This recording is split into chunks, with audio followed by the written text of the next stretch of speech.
So welcome back.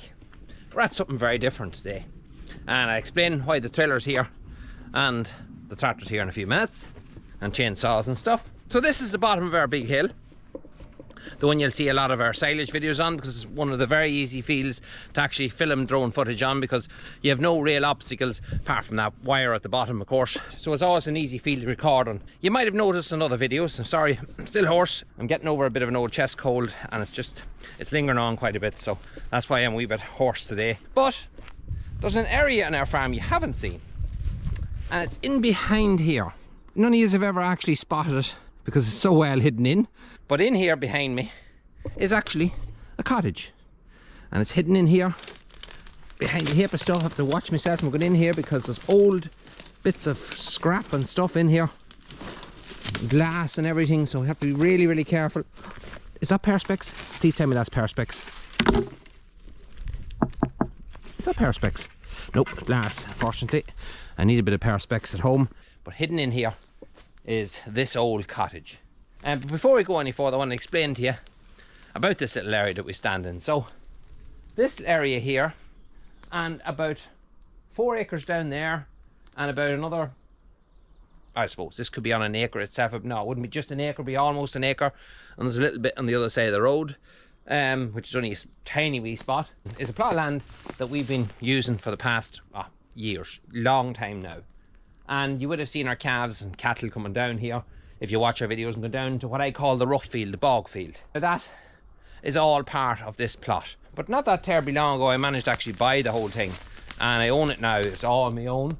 And this cottage here, I've been letting it sit. I've been wondering what to do with it. I'm going to tell you all about it in a little while, what our plans is for it. But for now, we are going to be clearing some of this stuff that's in here. And we have a mixture of different types of trees. We have laurel trees here. The road is just literally behind me here. But we have this thing here I don't like, which is a yew tree. And anybody that's a farmer knows the dangers of that stuff near cattle. It's just very, very dangerous. So that's why we had it always well fenced around us, so that nothing could ever get in here and get nibbling on that, because yeah, the result wouldn't be good. So first job I'm going to do now today is we're going to clear up as much of it as we can. Clear up around the street of the house and get all the small stuff blocked up, well not blocked up, cut into lengths, through into the trailer and tuck away. So we'll get that done first, and then we'll have a proper look at what the house is actually like inside.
sit you guys there. I'm going to try to break this branch down the loader so I can get in a wee bit tighter with the tractor. I'm smashing it on the tractor right now. There we go.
So, we're making room. We're getting there. So, all the ash that was growing there is all now gone. This is the last bit here I have to get at. That's heavier stuff, so I might need to bring over the bigger chainsaw for that. But at the box filled again, that's the fourth box I've filled there now. I've cleared this area, so I can get in and out now in a bit of peace. Throw that stuff all there to one side. You know, a lot of people do ask me, especially young people, what's your favourite job in the farm, Adrian? What job would you call your most satisfying favourite job? Is it at silage? Is it at tractor work? Is it at dosing cattle or handling cattle? This is it. This is what I enjoy. I spend a lot of time in my years working with a chainsaw and working on hedges and cleaning the place up, a lot of it by hand. I have a bit of old school in me that came from my father, and my father would always been get out with the slash hook or the bow saw or the chainsaw and get at it. And you know what? It's good for you. It gives you good exercise. I thoroughly enjoy this style of work because listen, not a noise. The phone is in the tractor on silent. I said, not taking any calls today. I'm just going to work away here at my own ease. My father's just actually been over there, delivered me over some petrol for the chainsaw. But yeah, it's nice. It's very satisfying. Good work. It's hard to explain it, but it's nice work. So today is Tuesday, so I'll get tomorrow at it and a bit of Thursday before he comes to clear as much of this as I can, because of a fella coming on Thursday morning just for another little thing that's coming up on the channel that you might see soon and you might be interested in, but something we're trialing basically. But anyway, enough about that. I'm going to dump this and keep at it.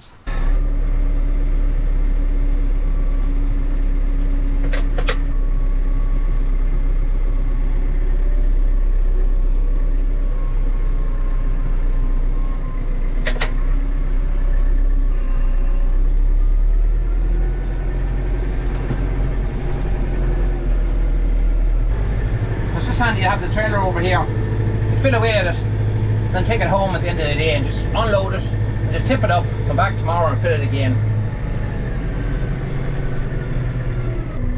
The phone out to take a quick snap, send it to you guys on Instagram, let you know where we're at. I have to keep the two things topped up. Oh, and just as I lift the phone,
Alright, so the next job we're going to do is we're going to disconnect the water. There's water running around the side of this site here. Run to a drinker and then continuing on over to the far side. And that water is controlled by a valve, which you can see hasn't been uncovered in a while. But there's an on and off valve there. And here, or maybe slightly further up, there's a T-joiner, which is bringing the water separate from water going this way and water going that way. There should be a T-joiner up there somewhere. So hopefully we don't have to dig too far to find that. And we'll dig that, disconnect the supply that's going up that way, and then leave the rest that it's okay.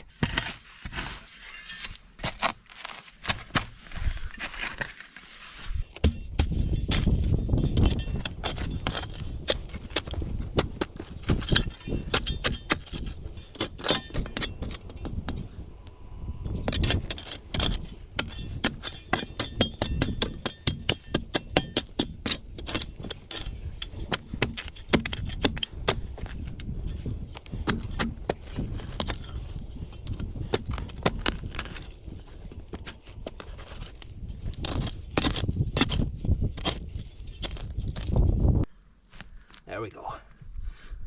That's what we're after. Do is turn off our water, and that's it off. We'll cut this up here, and we'll put a blank cap on here. I'm going to look at my box of goodies here, see what I have.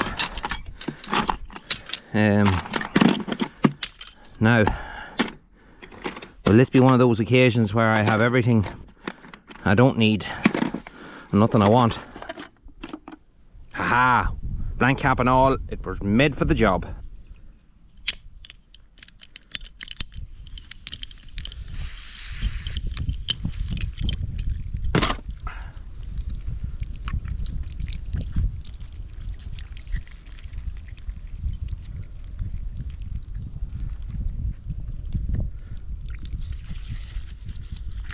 This pressure is just pressure of the water coming back down the field from up above. The water is off, I think. Yeah.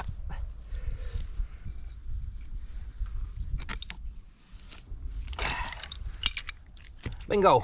We turn our water back on now. And that's what I like to see. No leaks. And that leaves that we have water going to the rest of the farm to keep the other cattle going. We just have no water going to this side of it now, but we have no cattle over here. So next thing we're going to do is go up here and disconnect this drinker.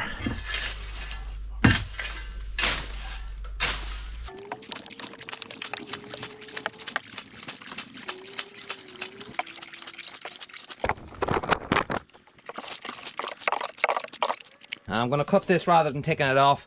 I want to preserve this joiner here, and I don't want to. I'm just going to cut the pipe because it's going to be moved anyway. That's our drinker disconnected. That I'm going to throw on the front loader here and throw it over beside where that bath drinker is. I'm going to get rid of that altogether, and this can go in its place. Now we have cleared a right owl hole, as we say here in Cavan, a right owl hole into her. The sun is shining directly on the camera. I hope you can see. I'm trying to block it here with my hand. But this is what we're looking at here now. Actually doesn't look too bad. Good solid walls. Powerful windowsills. Really well. There's not even a crack in any of them. They're very, very solid. The only thing I find very bizarre is that ESB pole where it is. Just directly up again the wall of this here. Very weird where it was put. But anyway, we're going to go in and have a look at it. This little shed here on the side here. Now that's timber lats. So this is obviously a little add-on that was put on at some stage. I'd say it was a little stick house or something. The roof is starting to come down. The back wall is gone. So this won't be staying up. This will be coming down. It's only timber. It's in bad shape. So this here will definitely be coming down. I can get a look at the wall. And this wall, unfortunately, that's a mud wall, which I'd rather not see. I was hoping there was more block wall into it. It's very dark. I hope you can see what I'm looking at here.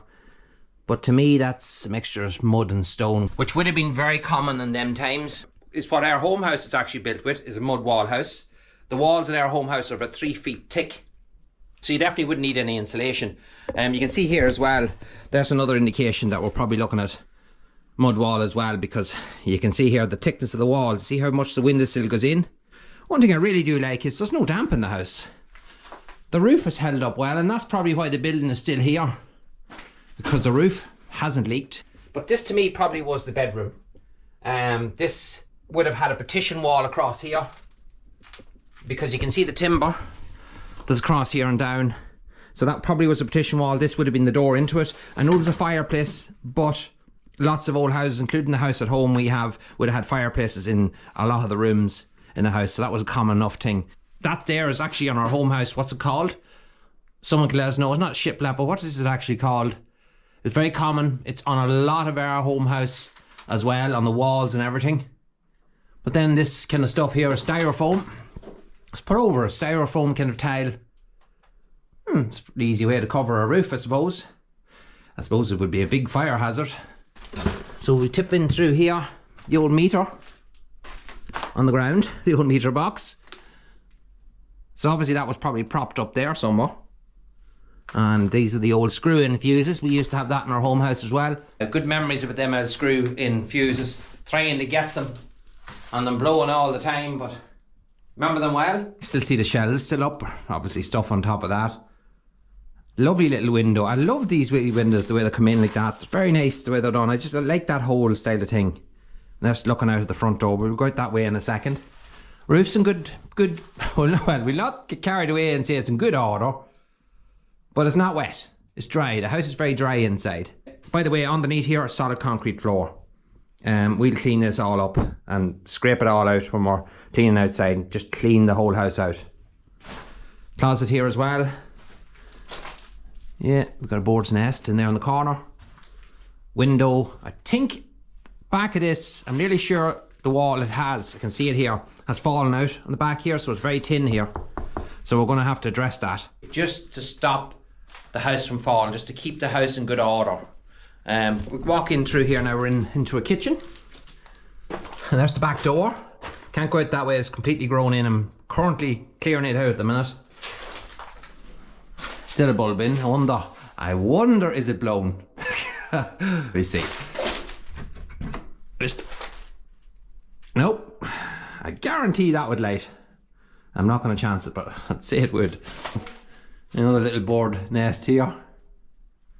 Briars coming in through the roof. There's a lot of stuff you can see right up again the back wall, so it'll be great when we get that all cleared back and pulled away from the house. Get all this junk all thrown out. The whole thing cleared up. And in here, probably the best room that's in it is this bedroom. Yeah, it has really stood the test of time. And again, a lovely solid concrete floor. Coat of paint, and you could nearly sleep in here. I wouldn't, but you could if you had to. Yeah, the back door's seen better days, fortunately. The back street, look how small the doors are. Look at the size of that door. What is it? It's about 2 foot. That's what it is, about 2 foot wide. You can see the hole in the chimney. That's what I don't like. We're going to have to do something with that now. We're going to have to sort that chimney. I could just see it sitting on a brick there. It's about to cave in on top of itself. Now we're into the main reception there. So this is going through the front door. Now to me, when I look at that pattern on the roof and then it cutting across here, there obviously, you can see the timber here where something was nailed to it. So there must have been a smaller hallway. You came through the door and you come into a wee small hallway here first to tuck you in here. And then there must have been a door coming in here probably, into this room. Unusual setup. You see the way the wall was painted blue down here. So there was something up against this. Probably cabinets or whatever up against this, and they didn't paint behind it. The history, you can see little jobs that was done on it. And when you look into it more, you know, you realise someone's life was here. And someone probably raised a family here. Door's still on anyway. We'll not stress it because I'd say the hinges need a bit of WD-40. That door there was very similar to a door we used to have. It's actually identical to the door we used to have in our home house. So we'll head out here, close the door behind us. Now look at that there. Look. Now how cool is that? Someone put an old, what's that, donkey shoe or something at the very top of the door for good luck. There's a concrete footpad the whole way around the house, which probably has helped it an awful lot too. So there's great foundations in it. And these old windows, the old rollers. I used to pull a rope and the window would go up and down. And seen them in a while. There you have the remnants of an old car. Yeah, I don't think she'd pass the test at this stage, but there's an old car. The front wheels, the rear axle. Yeah, she's past her sell-by date. I don't think we get her back on the road. You can see the way our wire comes across there. Well, our new shed goes up there. Now, when we were hooking this up, we were extremely lucky because this power line was still there. It came to here, it connected across and into that power line, and there's the old wire that was on it, laying on the ground where the power company just disconnected. Threw it in there. They run actually a new power line the whole way over there, a long distance, and run the new connection then up to the house. We were lucky because we got away with a standard connection with it being there. If it hadn't been there, we would have had to run a hell of a distance actually to get power up to this shed, and it probably would have been a real costly job. So it was really lucky that it was there. But when they were hooking up this electric, they said to us, these 3 sets of trees that are here, take them out, because that one there is leaning severely towards us when we're talking here now. That there would demolish the power line if it came down, and it's leaning directly over them power lines. So yeah, I was always looking out the window of my own house when there'd be a storm and praying that it wouldn't fall until we get round to doing something with this. So the end of the story is, what we're going to do with this. That's what a lot of you want to know. Well, my first initial thoughts was to tear it down, was to just demolish it and put this all back into agricultural grass and land, because it would be very handy to remove this small little patch. It's a very tiny little site, and that hedge then you'd be fit to come out of more and just come the whole way across, and wouldn't have that awkward little corner there, which can be a little bit tricky. I used to have a fence running across there to that other drinker over there. You would have seen that with a gate going in here, and a calf sometimes would graze the top of it here and then go down to the lower parts. But then a friend of mine came out who's a carpenter and does a lot of kind of renovation work as well, and he said you'd be absolutely crazy out to do that. Definitely have someone look at it. It may be a wreck of a building, but it doesn't matter, it's still a building. I got an architect out, a local architect, and he had a look at it, and he had the same exact thoughts on it. He said, no, definitely do not, in any circumstances, pull it down. Your kids could have this, your kids could build onto this. There's a site there, the house is originally there, there's a septic tank, there's power, there's water. You'd be very foolish to pull it down. So we aren't going to pull it down. What we're going to do is we're going to clean the whole site up and remove all this old shrubbery and old briars and just scrubland from around it. Clean the whole garden up. Originally this wouldn't have been part of this field. Whoever owned this, someone else owned this field. I own both. So what we can do is we can go in here. We're going to pull this all back, probably to about here. Leave it that we can actually nearly drive around the back of the house. We will be fit to drive around the back of the house. And I lower it down that no damp can get into the house. We're going to give it a hell of a really good clean around, that you can walk up to it and walk around it and get a proper look at it, because I've never actually seen this house. It hasn't seen daylight in a long time because there hasn't been any occupants in it in about 40 years. So it's laying empty a long time. So it'd be great to pull it back and bring the thing back to life again. I'm really excited. I'm really excited to see what it looks like. When we have it all cleared up, we're going to do some work on it just to seal it up. Have a look at it now. It won't look like that the next time you see it. So if you want to see more of that and don't want to miss the final job on this, make sure you're subscribed. Give us now a like. And until the next one, we'll talk to you again.